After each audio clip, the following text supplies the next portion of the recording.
आलमी सतह पर पाकिस्तान की बड़ी कामयाबी, सलामती कौंसिल की सदारत मिल गई। तर्जुमान दफ्तर ख्वाजा के मुताबिक पाकिस्तान ने जुलाई का एजेंडा शफाफ, मुतवाज़न और मुशावरत से तरतीब दिया। दुनिया भर में अमन सलामती को चैलेंजेस का सामना है, जिससे पाकिस्तान बाखबर है। 23 जुलाई को फ़लस्तीन पर समाही खुली बहस होगी। पाकिस्तानी मंदूब आसिम इफ्तिखार कहते हैं, UN चार्टर के मुताबिक तनाज़ात का पुरअमन हल चाहते हैं। पाकिस्तान तनाज़ात का मुज़ाकरात के ज़रिए हल का हामी है। पाकिस्तान सफारतकारी और सालसी के ज़रिए मसाइल के हल पर यकीन रखता है। नायब वज़ीर-ए-आज़म इसहाक डार कहते हैं, सिक्योरिटी कौंसिल को सफारतकारी से मौसर कार्रवाई की जानिब ले जाने की कोशिश करेंगे। 4 हाई कोर्ट्स के लिए 4 नए चीफ जस्टिस के नामों की मंजूरी। चीफ जस्टिस याहिया आफरीदी की ज़ेर सदारत जुडिशल कमीशन का अहम इजलास। इस्लामाबाद हाई कोर्ट के लिए जस्टिस सरफराज डोगर के नाम की मंजूरी। Justice Junaid Gaffar chief justice Sindh high court होंगे।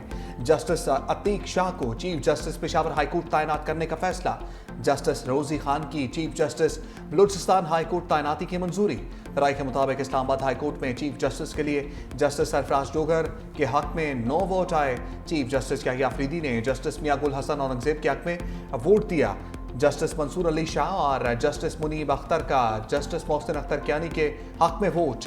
PTI के बैरिस्टर अली जफर और बैरिस्टर गौहर ने जस्टिस मियां गुल हसन औरंगजेब को वोट दिया। Member Islamabad high court bar की भी जस्टिस मियां गुल हसन औरंगजेब के हक में राय। जस्टिस जमाल मंदोखेल ने किसी जज के हक में वोट नहीं दिया।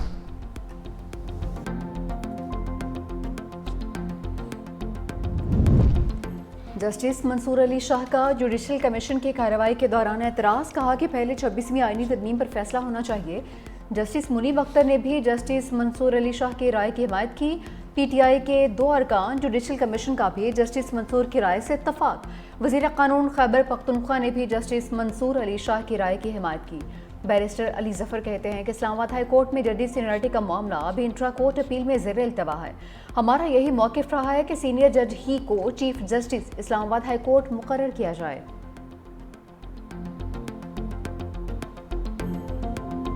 अवाम को नए माली साल पर पेट्रोल पंप की सलामी।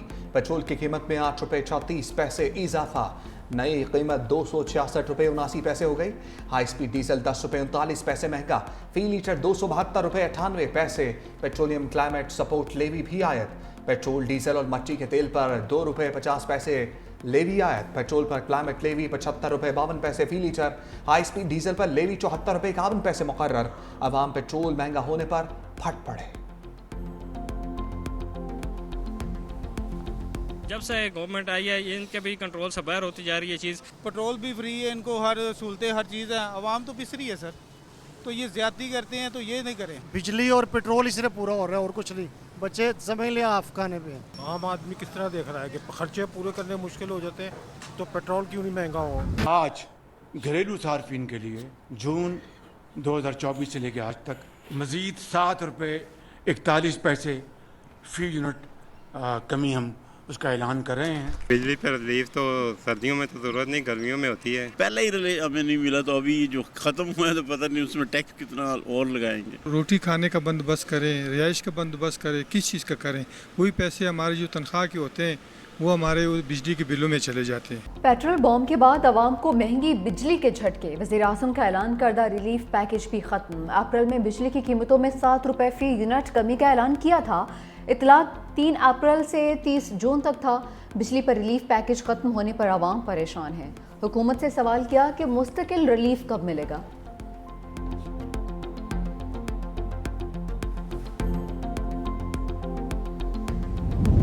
सानह स्वाद पर महकमा आबपाशी की रिपोर्ट सामने आ गई। सैलाबी रैली की पेश की इत्तला के बावजूद समात इंतजामिया टस से मस न हुई।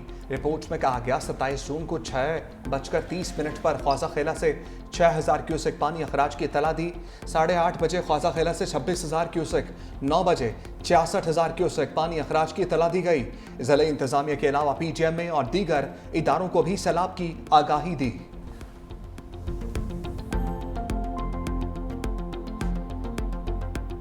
इमरान खान ने आज 26वीं तरमीम की बात की है। 26वीं तरमीम की वजह से उसके नतायज अब जाहिर होना शुरू हो गए हैं, जो आपको बिल्कुल मुकम्मल तौर पे गुलाम बनाया जा रहा है। इससे बेहतर है मैं भी जेल में ही सारा वक्त गुजार। उन्होंने कहा है कि इस गुलामी के निज़ाम से बेहतर है कि आप फ़ौरन 10 मुहर्रम के बाद अपनी पार्टी को उन्होंने इंस्ट्रक्शन भेज दिया है कि आप तहरीक शुरू कर दें। बानी पीटीआई की 10वीं मुहर्रम के बाद एहतजाजी तहरीक की हिदायत। अलीमा खान कहती हैं बानी ने पार्टी के लिए हिदायत दे दी हैं जो सलमान अकरम राजा को बता दी गई हैं। आशूरा के बाद पार्टी एहतजाज का लाहेहमल देगी। बानी ने कहा कि लोगों की आवाज़ ख़त्म कर दी गई, इस गुलामी से बेहतर है मैं सारी ज़िंदगी जेल में रहूं। बानी ने पंजाब असम्बली में मज़ाहमत और अपोजिशन लीडर की तारीफ भी की।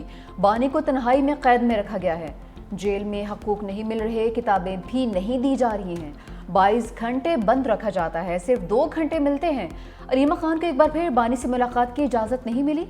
उस्मा खान और नौरीन खान की डयाला जेल में भाई से मुलाकात हुई।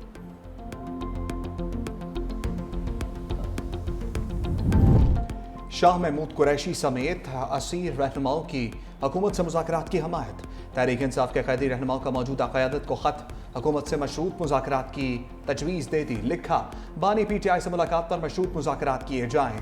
मुल्क की तारीख के बदतरीन बहरान से निकलने का वाहिद रास्ता मुज़ाकरात हैं। लाहौर के असीर रहनुमाओं को भी इसका हिस्सा बनाया जाए।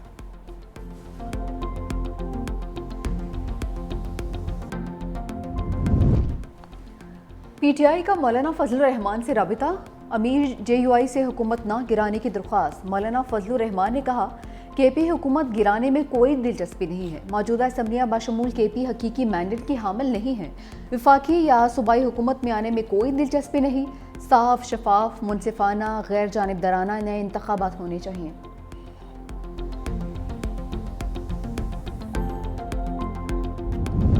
पीटीआई की मखसूस नशस्तों की बाँट के लिए सरजोड़ बैठक। इलेक्शन कमीशन का इजलास बेनतीजा खत्म, आज दोबारा होगा। राय के मुताबिक इलेक्शन कमीशन को तहाल मुसद्दका अदालती फैसला नहीं मिला। जेयूआई, नून लीग और दीगर जमातों की नई दरखास्तों के बाद दोबारा सीटों का कोटा तय होगा। इलेक्शन कमीशन की दरखास्तों के मुताबिक मुतल्लिका विंग्स को तैयारी की हिदायत।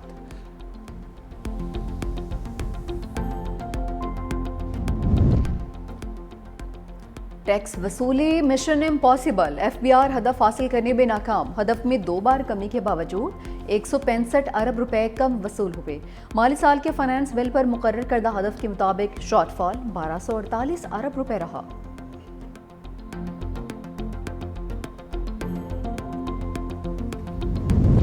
पाक भारत जंग बंदी के बाद अहम पेशरफ्त। दोनों ममालिक के दरमियान कैदियों की फहरिस्तों का तबादला।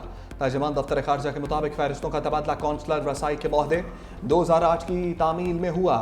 भारतीय हुकूमत से तमाम पाकिस्तानी कैदियों के लिए खसूसी कौंसलर रसाई के साथ उनकी रिहाई और वतन वापसी का मुतालबा किया गया।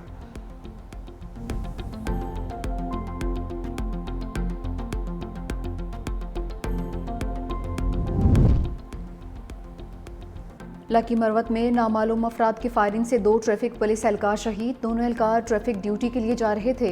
दहशतगर्द फरार होते सरकारी असलहा भी साथ ले गए। शहीद एहलकारों की नमाज़ जनाजा अदा, चाको चौबंद दस्ते की सलामी।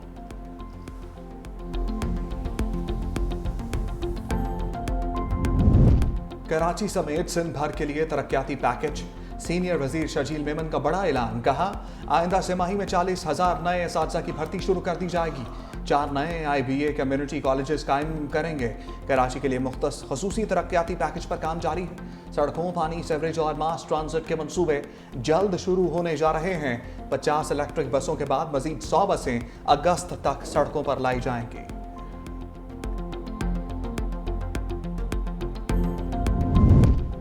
पोलियो का खात्मा ख्वाब। मुल्क में पोलियो वायरस का एक और केस सामने आ गया। शुमाली वज़ीरिस्तान में 19 माह का बच्चा मौजी मर्ज में मुब्तला। रवा साल खैबर पख्तूनख्वा से 8, मुल्क भर से 14 केस रिपोर्ट हो चुके।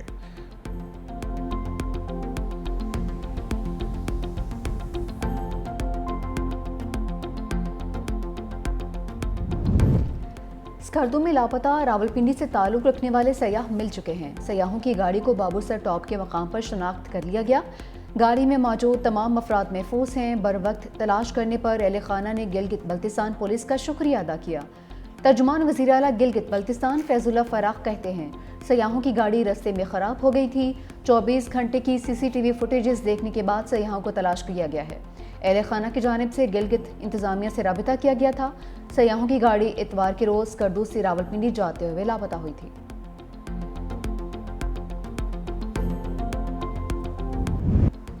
इसराइली फ़ौज ने गजा में कैफ़े पर बम बरसा दिए। सालगिरह की तकरीब के दौरान 39 फ़लस्तीनी मौत की आगोश में चले गए। मारूफ फ़लस्तीनी सहाफ़ी और फिल्मसाज इस्माइल अबू हतब भी शहीद हो चुके हैं। खान यूनिस, जबालिया और दीर अल-बलाह पर भी फ़ज़ाई हमले। रिफा में खुराक की तलाश में निकले फ़लस्तीनियों पर भी हमला। भूख का शिकार 16 फ़लस्तीनी शहीद हो गए। ताज़ा हमलों में मज़ीद 95 फ़लस्तीनी दम तोड़ चुके हैं।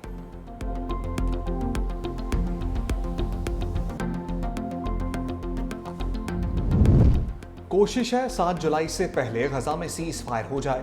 अमेरिकी सदर डोनाल्ड ट्रंप की गुफ्तगू, कहा नेतन्याहू भी गजा में जंग खत्म करना चाहते हैं। गजा जंग के खात्मे के लिए नेतन्याहू के साथ साबित कदम रहूंगा।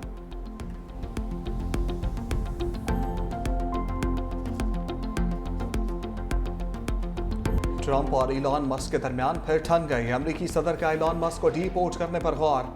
सहाफ़ी के सवाल पर अमेरिकी सदर ने जवाब दिया कि इस मामले पर हमें देखना पड़ेगा। शायद हम महकमा हुकूमती कारकर्दगी को इलॉन मस्क के पीछे लगा दें। यह महकमा वो मॉन्स्टर है जो शायद इलॉन मस्क को खा जाए।